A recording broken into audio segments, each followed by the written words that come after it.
welcome. We are Battle of the Bamboos, and as you all have seen in the previous video, and must be excited about knowing what's going on. Shruti gonna explain you about the menu system first, and then I'll go over the storyline and the gameplay. This is some original art that we have for months. Yeah, that's Everything is original, Yeah. so it's like in-house. Okay, so we hit the play button, and this is the main board.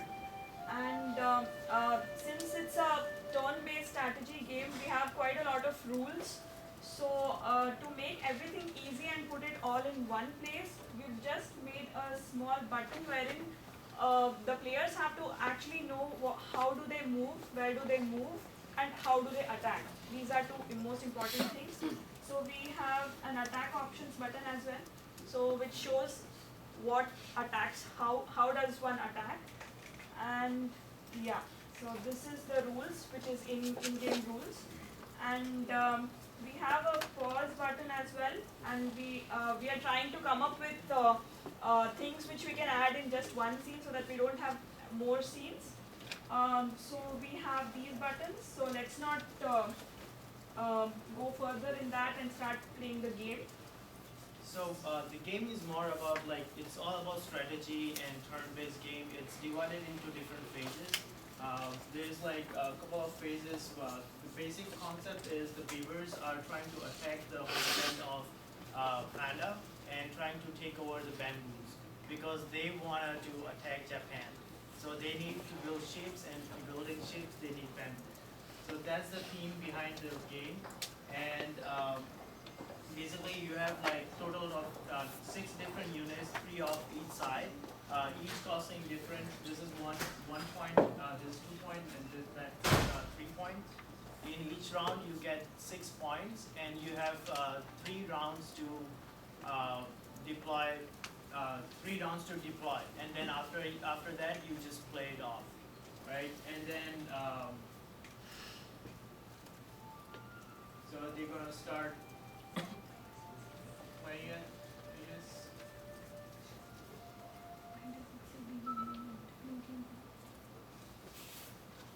So it's actually a one-on-one competitive game, so we have 2 people playing on the same device, and they'll be playing against each other.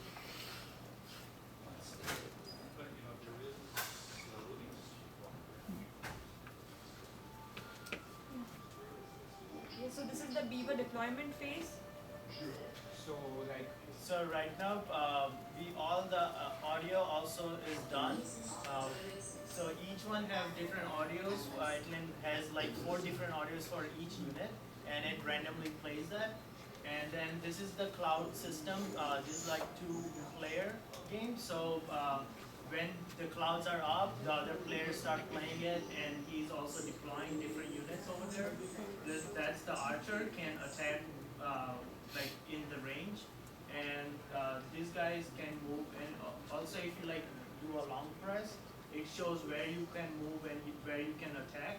So basically, that horse unit can jump over a unit, and the camel beaver, this guy can move more than one space, and so it can move more than one space. So it's all about the game mechanics and how it's controlled, and and this is the fight scene. So whenever someone fights each other, it goes into this wheel of kind of battle, and it has different. John can explain to you about the design. These are just the combat wheels that we're using to introduce some luck into our game.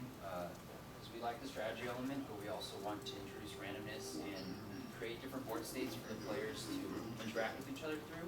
And so we decided to use kind of a wheel function where when you attack with one unit against the other player, you basically take your finger and you spin the wheel, and different results can happen, and it can change the outcome of the game in different ways depending on which units you're using. They all have their different strengths and weaknesses. Yeah, and then for the future of this game is like we want to introduce the bonus system. So right now, if you look at the wheels, like there's a bonus section in the wheel.